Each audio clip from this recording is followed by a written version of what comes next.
안녕하십니까. 오늘 말씀은 사도행전 23장 12절에서 24장 26절 말씀을 읽겠습니다. 요절 24장 15절 그들이 기다리는 바 하나님께 향한 소망을 나도 가졌으니 곧 의인과 악인의 부활이 있으리라 하매니이다. 오늘 말씀은 바울을 죽이려는 음모와 바울의 3차 변호와 예수님에 대한 증거 내용을 읽겠습니다. 12.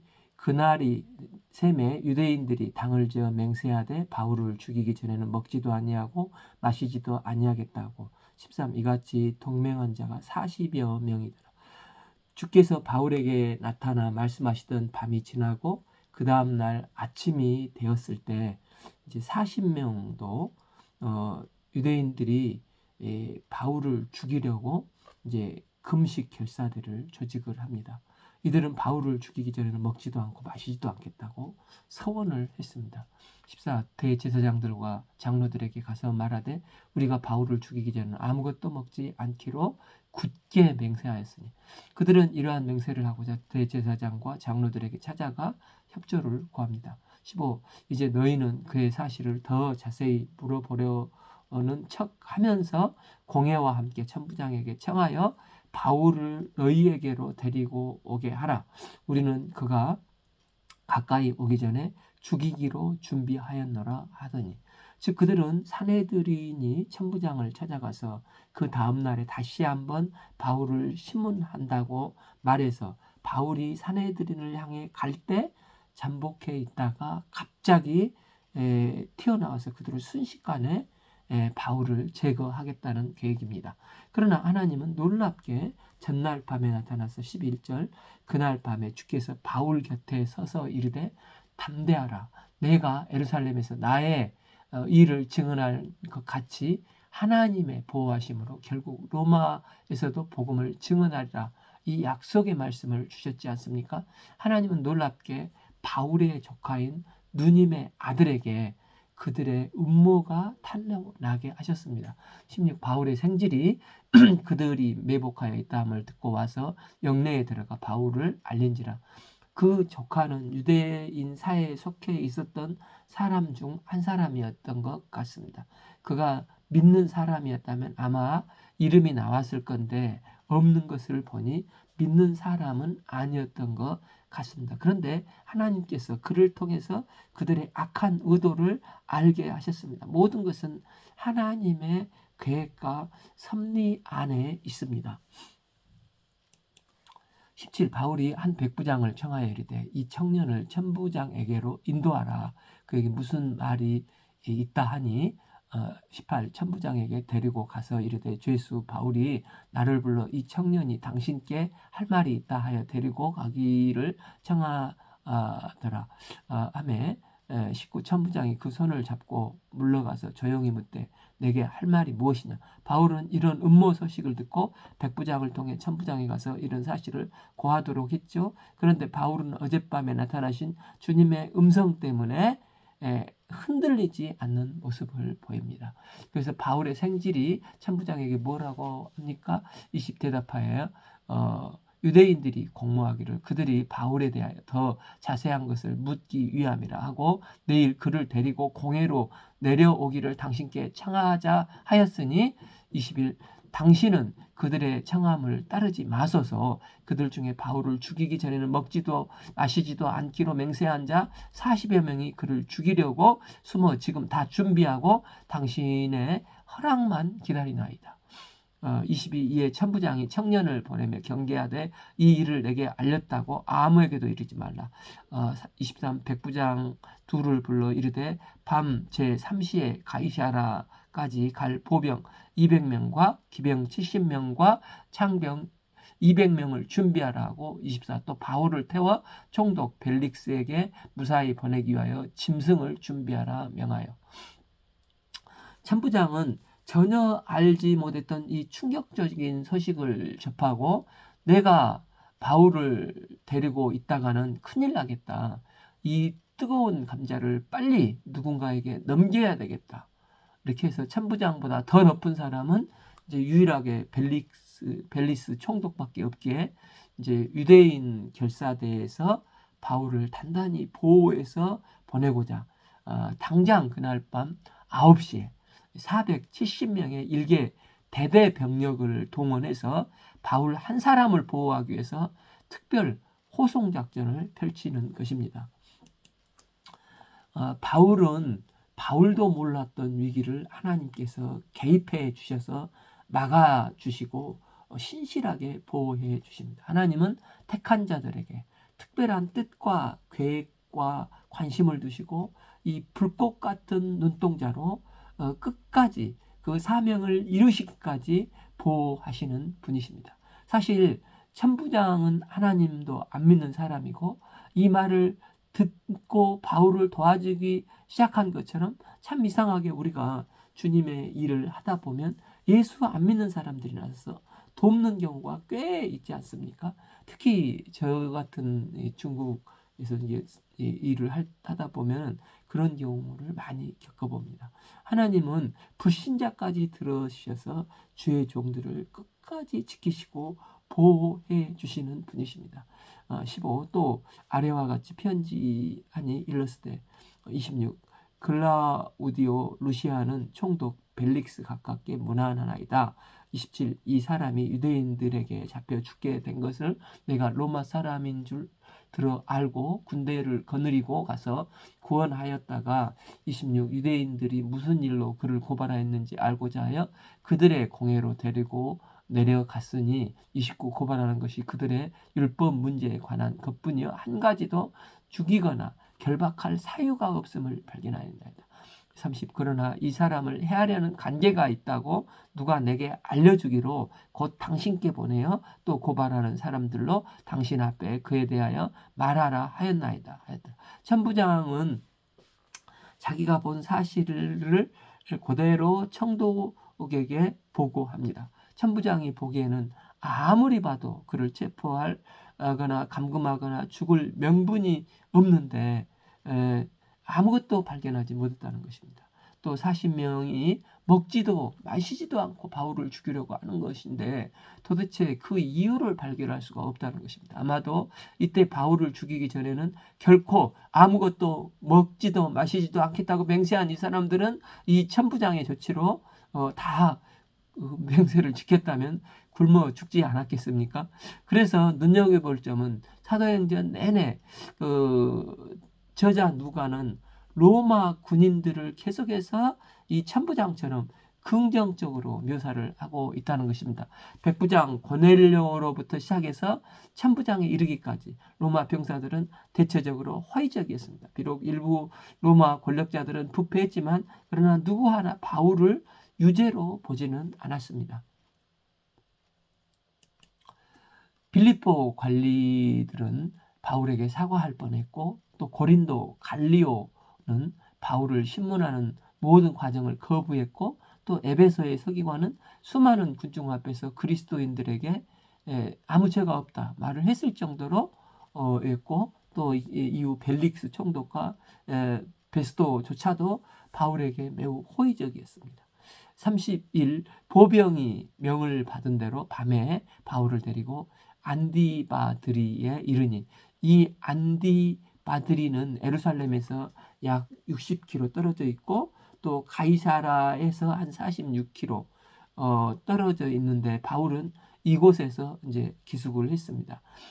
32 이튿날 기병으로 바울을 호송하게 하고 영내에 돌아가니라. 33 그들이 가이사라에 들어가서 편지를 총독에게 드리고 바울을 그 앞에 세우니 34 총독이 읽고 바울더러 어느 영지 사람이냐 물어 길리기아 사람인 줄 알고 이제 총독 벨리스는 바울이 로마 시민이기 때문에 유대인 제수 대하듯 함부로 이제 대할 수가 없었습니다. 그래서 그 바울이 자기 재판 구역 안에 있는 것을 확인하도록 한 것입니다. 35 이르되 너를 고발하는 사람들이 오거든 내 말을 들으리라 하고 헤롯 궁에 그를 지키라 명하였습니다.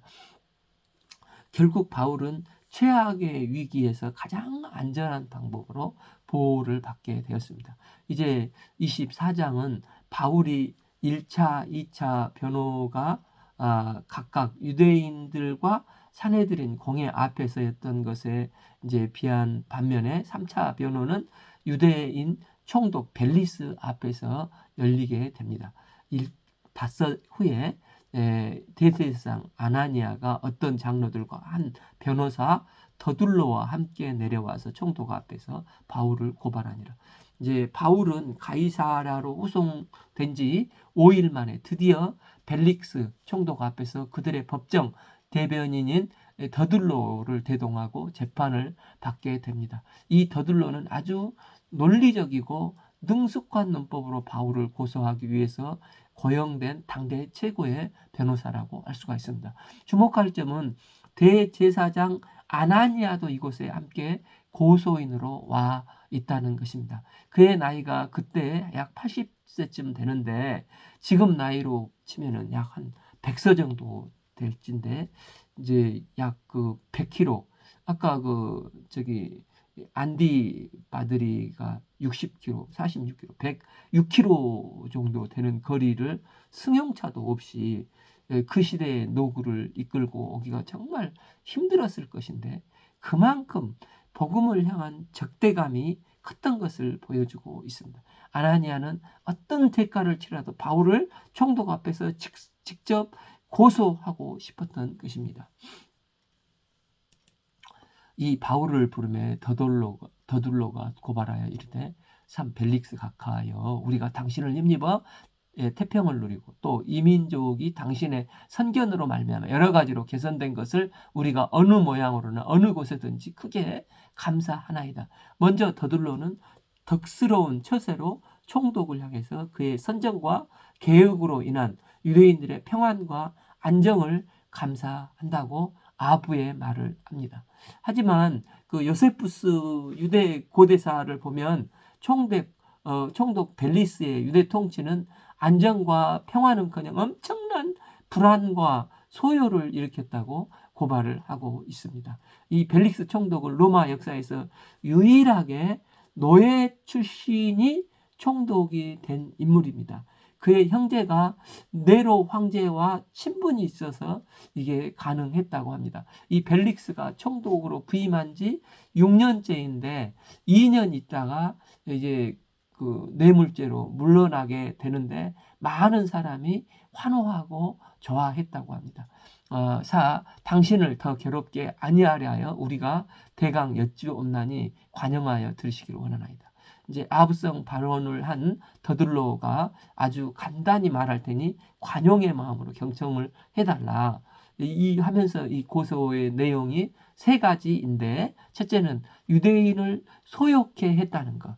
둘째는 나사렛 이단의 괴수고 셋째는 바울이 성전을 모독했다는 것입니다.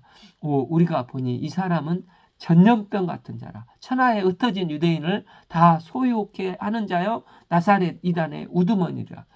그가 또 성전을 더럽게 하려 함으로 우리가 잡았사오니 바울이 전염병을 퍼뜨리는 자와 같은 자라는 것입니다. 우리는 그 지난 3년 이 팬데믹으로 인해서 셧다운을 경험하고 격리를 당하면서 전염병이 얼마나 사람을 공포와 죽음으로 몰아가는 것을 받지 않습니까? 그러나 복음은 사람들을 생명과 사랑, 영원한 소망으로 인도하는 것입니다.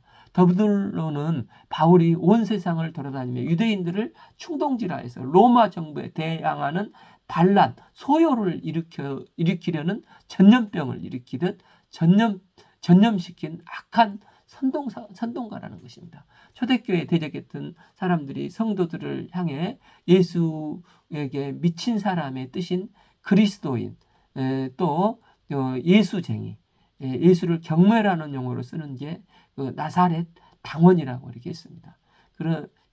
그래서 나다나엘이 요한복음 1장 46절에서 나다나엘이 이르되 나사렛에서 무슨 선한 것이 날 수 있겠느냐 이렇게 나사렛 자체를 경멸을 하지 않습니까?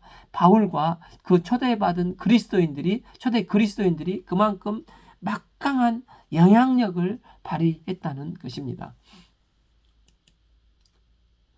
여기서 더들로는 총독의 신경을 거스렸던 제목은 바로 소요를 일으켰다는 말일 것입니다. 그래서 제일로 먼저 이 참 벨릭스의 눈에 쏙 들게끔 이것을 얘기를 합니다.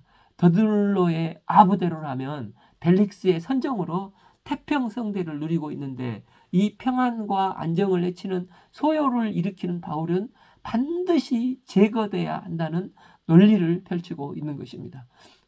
또한 그가 성전을 더럽게 하려 함으로 우리가 잡아싸우니. 또한 바울은 유대인의 삶의 중심지인 성전을 더럽혔다는 것입니다. 그러나 바울이 이방인을 데리고 성전에 들어간 것은 전혀 사실이 아니지 않습니까? 하지만 지금 더들로와 유대인들은 진실에는 아무 관심이 없고 오직 승소해서 더들로는 변호사의 명성을 더 쌓는 거고 유대인들은 바울을 제거하려는 악한 저의가 표출될 뿐입니다. 이는 마치 예수님을 빌라도 앞에서 정치적인 죄목을 뒤집어 씌운 것과 같은 수법을 쓰고 있지 않습니까?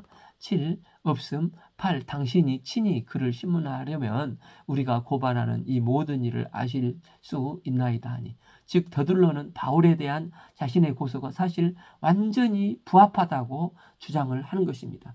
그가 바울의 고소와 관련하여 아무런 구체적인 물증을 제시하지 않는 것은 총독이 조사해보면 백일하에 탄로날 것에 대한 두려움 때문이라는 것이 여기에는 숨겨져 있습니다. 9. 제자 유대인들도 이에 참가하여 이 말이 옳다 주장하느니라. 예루살렘에서 가이사랴까지 온 모든 유대인들은 더들로의 거짓말이 옳다 전폭적으로 지지를 해줍니다. 참으로 마귀의 수법과 동일하지 않습니까? 마귀는 복음을 가로막기 위해서 어떤 수단과 방법도 가리지 않습니다. 인간의 어떤 경험이나 기술, 재능, 언어, 정치력 모든 것 위에 거기다 거짓말을 더해서 모든 것을 동원해서 복음이 전파되는 것을 어찌하든지 해방하고자 합니다. 때문에 우리는 악한 마귀가 언제 어디서 날아올지 모르는 공격에 대비해서 늘 깨어서 무시로 성령 안에서 기도해야 하는 것입니다. 또한 말씀을 붙잡고 선포하며 말씀을 순종하여 내 삶에 적용시켜 나가야 합니다. 또한 내가 범사에 감사하며 살아가야 하는 것입니다. 이러한 더들로의 변론에 대해 벨릭스 총독은 이제 바울에게 변론할 기회를 줍니다. 10 총독이 바울에게 머리로 표시하여 말하라 하니 그가 대답하여 당신이 열애 예전부터 이 민족의 재판장이 된 것을 내가 알고 내 사건에 대하여 기꺼이 변명하나이다. 바울은 더들로의 변론 구조를 그대로 따르면서도 이제 조목조목 그 고소의 내용에 대해서 반박을 해나갑니다. 바울은 A를 갖추면서도 법정에서 관례상 사용되는 표현을 이제 사용을 합니다. 10일 당신이 아실 수 있는 바와 같이 내가 예루살렘에 에베야로 올라간 지 열 이틀밖에 안 되었고 그들은 내가 성전에서 누구와 변론한 것이나 회당 또는 시중에서 무리를 소동케 하는 것을 보지 못하였으니 13 이에 나를 고발하는 모든 일에 대하여 그들이 능히 당신 앞에 내세울 것이 없나이다. 여기서 12일은 이제 수송된 지가 5일 지났지 않습니까? 그러니까 7일 결례 시작일을 합해서 12일을 말하면서 이 기간에 성전에서 소란을 일으키는 게 불가능하다는 논리로 조목조목 제시를 하고 있는 것입니다. 그러면서 바울은 세 가지를 인정을 합니다. 14 그러나 이것을 당신께 고백하리다. 나는 그들이 이단이라고 하는 도를 따라 조상의 하나님을 섬기고 율법과 선지자들의 글에 기록된 것을 다 믿으며 15 그들이 기다리는 바 하나님께 향한 소망을 나도 가졌으니 곧 의인과 악인의 부활이 있으리라 함이니이다. 즉 첫째 나는 조상의 하나님을 믿는다. 또한 둘째 나는 율법과 선지자의 글 구약을 믿는다. 또 셋째 나는 의인과 악인의 부활할 것을 믿는다는 것을 선언을 합니다. 이 바울의 고백은 잘못된 것이 하나도 없이 유대인들과 똑같이 하나님을 믿으며 구약을 믿고 부활을 믿었습니다. 하지만 예수님을 약속된 메시아로 그리스도로 믿지 않는 유대인들과 근본 차이점은 바울은 부활의 진정한 의미를 예수님의 부활에서 찾지만 그러나 유대인들은 여기에 전혀 의미를 두지 않고 배척을 하고 있는 것입니다. 그래서 이 사실이 결코 제목이 될 수 없다는 것입니다. 이처럼 바울은 아닌 것은 아니고 긴 것은 기다. 예스와 노를 분명히 하고 있습니다. 26 이것으로 말미암아 나도 하나님과 사람에 대해 항상 양심에 거리낌 없기를 힘쓰나이다. 바울은 이미 2차 산헤드린 법정에서 자신은 지금까지 모든 신앙의 양심을 따라 살았다고 23장 1절에서 밝혔지 않습니까? 이제 덧붙여서 그는 하나님 앞에서 사람 앞에서 항상 양심에 거리낌 없이 살기를 힘쓴다고 했습니다. 우리는 그 학창 시절에 하늘을 우러러 한 점 부끄러움이 없기를 윤동주 시인을 좋아하고 그런 삶을 살기를 원하지 않습니까? 그러나 사람들은 실제 상황에 따라서 적당히 말을 바꾸고 또 순간순간 보이는 이익을 위해서 적당히 거짓하고 또 아첨과 과장을 하고 양념을 쳐서 말을 하지 않습니까? 그러나 사도 바울은 자기가 주장하는 것에 대한 최후의 보루는 하나님 앞에서 인사이트 오브 갓 신앙의 양심이라고 말을 합니다.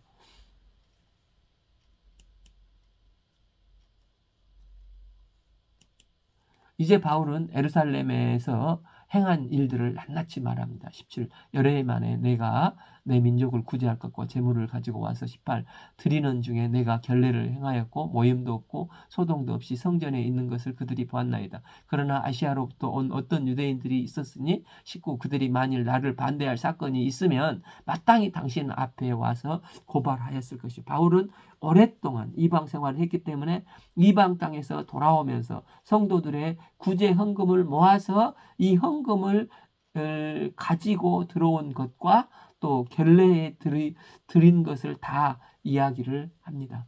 당신들이 고발한 것처럼 아시아에 있는 유대인들이 나에 대해서 반대한다고 했는데 만약 진짜 그랬다면 자기들이 직접 송사할 일이지 왜 간접적으로 당신들이 송사를 하는가?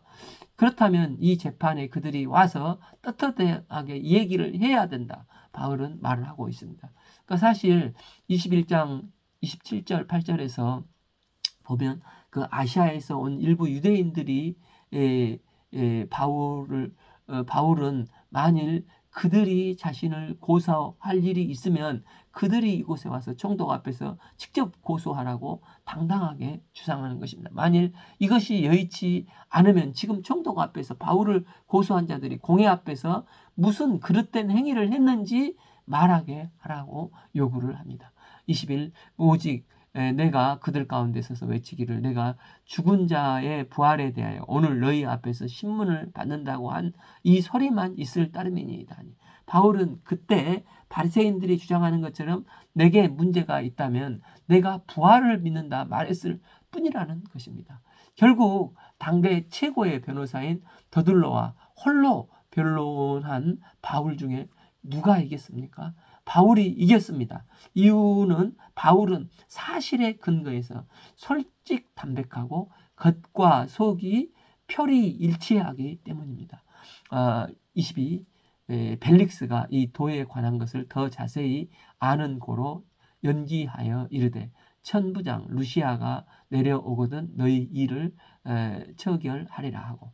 그런데 벨릭스는 무죄를 이렇게 선포하지 않고 천부장 루시아가 내려오거든 그때 판결하겠다면서 선고 유예를 합니다. 23 백부장에게 명하여 바울을 지키되 자유를 주고 그 친구들이 그를 돌보아주는 것을 금하지 말라. 그러니까 집행유예를 선고해서 영내 안에 자유롭게 다니도록 한 것으로 실질적으로 무죄 선고를 하는 것과 마찬가지지 않습니까? 이제 우리는 무죄하면 풀어주면 자유롭게 복음 증거를 하면 얼마나 좋겠습니까? 그래서 조금 아쉽다는 생각을 드는데, 그러나 하나님은 우리가 모르는 더 큰 계획을 가지고 계시고 이를 위해 지금 합력하여 선을 이루어 가시는 분이십니다. 바울은 그래서 그곳에서 2년 동안 구류 상태로 있게 되어서 아마 밖에 있으면 먹지도 마시지도 않는 40명에게 죽기 쉬웠을 것입니다. 그러나 하나님은 2년 동안 영내에 거하게 하시며 죽음의 위협에서 피신하게 하시고 또 자유롭게 만나기도 하고 활동도 하고 또 장차 이루실 일을 이 기간을 통해서 이루어 준비해 가십니다. 우리는 인생을 살아가면서 예기치 못하게 회사가 갑자기 부도가 나거나 또 큰 질병이 갑자기 쓰러지거나 어쩔 수 없어서 이제 아무것도 못하고 속절없이 휴양을 해야 되는 경우를 겪을 때가 있습니다. 이럴 때 우리는 마음이 조급하지 않습니까? 지금 내가 뭔가를 해야지 이렇게 침대에 누워만 있는 건가 하고 답답해 합니다. 그러나 이렇게 하는 것이 꼭 나쁜 것은 아니라는 것입니다. 우리는 이때 자꾸 조바심 갖지 말고 오히려 잠시 쉼을 주신 하나님께 할렐루야 아멘 하고 적극적으로 감사 찬양을 해야 한다는 것입니다. 사랑하는 주님께서 새롭게 저를 도약하기 위해서 이런 하프타임을 주시는구나. 느긋하게 생각하고 적극적으로 감사하고 주께서 주신 은혜를 잘 누려야 하는 것입니다. 이 시간을 통해 하나님은 나의 건강도 회복시켜 주시고 거침없이 앞만 보고 달려온 자신의 인생을 돌아볼 계기도 주시고 재충전의 기회를 주시는 것입니다. 주님은 때가 되면 반드시 합력하여 선을 이루신 하나님께서 새롭게 도약할 수 있는 길도 열어주시는 분이십니다. 이 기간 재충전하면 다시 새 타이어를 리타이어해서 바꿔 끼워서 앞으로 또 30년을 생생하게 달려서 하나님께서 우리에게 두신 뜻을 이루시는데 귀하게 쓰임받게 해주실 것을 믿습니다. 24 수일 후에 벨릭스가 아내 유대 여자 드루실라와 함께 와서 바울을 불러 그리스도 예수를 믿는 도를 듣거늘. 이 벨릭스는 원래 노예였는데 총독이 된 입지적인 인물이라 했지 않습니까? 이 사람의 아내가 이제 드루실라였는데 이 드루실라는 헤롯 대왕, 그 예수님 탄생 때 그 헤롯 대왕의 손녀딸입니다. 초대 기독교를 핍박했던 지난번 그 사도행전에서 볼 때 하나님의 영광을 자기가 취하려다가 해충에 급사한 그 헤롯 아그리파 1세 딸입니다. 그래서 이슬이라는 뜻의 드루실라인데 그런데 이 여자가 갈릴리 북부 지역의 에메사라는 조그만한 왕국으로 시집을 갔다고 합니다. 근데 에메사 왕과 이제 벨릭스 총독과 회담을 하는 일이 생겼는데 이 회담장에서 부부가 함께 참석을 했는데 이때 그 벨릭스 총독과 드루실라가 눈이 맞아서 작은 나라 왕인 남편을 내팽개치고 이 벨릭스 총독과 결혼을 했다는 것입니다. 벨릭스는 이제 이로 인해서 세 번째 결혼을 했고 당시 18세인 이 드루실라는 그 남편과 이혼하고 두 번째 결혼을 해서 살고 있는 것입니다. 24 수일 후에 벨릭스가 그 아내 유대 여자 드루실라와 함께 와서 바울을 불러 그리스도 예수를 믿는 도를 듣거늘. 그러니까 이 드루실라가 유대인이기 때문에 바울에 대한 정보를 많이 얻었을 게 아닙니까? 그녀가 사도 바울을 만나보니까 권위가 있고 위험이 있는 것입니다.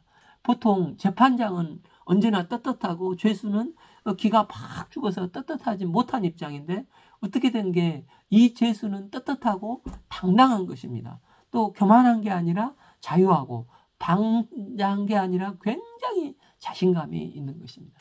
그래서 바울을 불러서 2년간 틈틈이 이 부부가 예수님의 말씀 공부를 한 것 같습니다. 이때 바울이 무슨 복음을 전했습니까?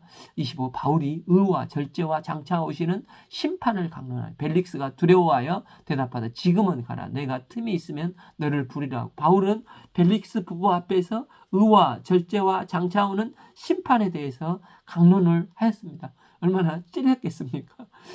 근데 의와 절제와 심판 이걸 봐보면은 그 요한복음 16장 8절에서 나오는 보혜사 성령이 오셨을 때 그가 와서 죄에 대해서 의에 대해서 심판에 대해서 세상을 책망하리라. 바울이 이 말씀대로 절제와 심판에 대해서 성령 충만하게 복음을 증거했다는 것입니다. 그랬더니 두려워하는 것을 볼 때 은혜를 엄청 받은 것 같습니다. 그래서 은혜를 받고도 두려워했는데 은혜를 받으면 회개하고 돌이켜야 하는데 나중에 믿겠다.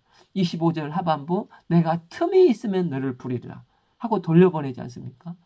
그런 게 있지 않습니까? 우리 주위에도 나 참 은혜 받았는데 나중에 본격적으로 내가 믿을게. 죽기 전에 믿을게. 이런 경우를 꽤 겪어보지 않습니까? 저도 그 시골 어릴 때 친구가 몇십 년 전에 이제 술로 간이 망가져서 투석을 한다는 말을 들었습니다. 그래서 그 친구에게 정말로 혼신을 다해서 복음을 증거했는데 이 친구가 감동을 받고 자신이 진짜 지금 이제 투석을 하면서 이제 죽을지도 모른다는 생각을 하고 이제 그 인생을 생각하면서 예수님을 믿어야 되겠다는 생각을 했다는 것입니다. 그런데 이제 지금은 시간이 없으니까 설에 와서 그때 성경을 자세히 설명해 달라고 했는데 그해 설 전에 12월 달에 그는 죽었습니다. 기회가 주어졌을 때 그때 믿어야 하는 것입니다. 우리가 잘 아는 부자 청년도 그렇지 않습니까? 부자 청년은 예수님을 볼 때 예수님은 그를 사랑했습니다. 그러면서 너 있는 재산 다 팔고 가난한 자에게 나눠주고 나를 따르라. 제자 삼아줄게. 예수님의 제자 중에 하나로 그는 될 뻔했는데 마태복음 19장 22절 그 청년이 재물이 많음으로 이 말씀을 듣고 근심하여 갔네. 은혜를 받았는데 두려운 것입니다. 하나님이 부르셨을 때 은혜가 있을 때 그걸 꺾어버리고자 하는 자기 욕심을 놓지 못하고 자기 욕심을 끝까지 붙잡으니까 이 벨릭스 같은 어리석은 결정을 하는 것입니다. 이 벨릭스는 그러다 보니까 어떻게 합니까? 26 동시에 또 바울에게 돈을 받을까 바라고는 고로 더 자주 불러 같이 이야기를 하더라. 이 말씀은 진실한 마음이 들었고 은혜를 받았지만 이 노예 출신이기 때문에 아마 그 돈을 유독 밝히는 자신의 삶에 바운다리가 있어서 자신의 삶에 터치가 되어야 변화가 되지 않습니까? 그런데 그는 그렇지 못했다는 것입니다.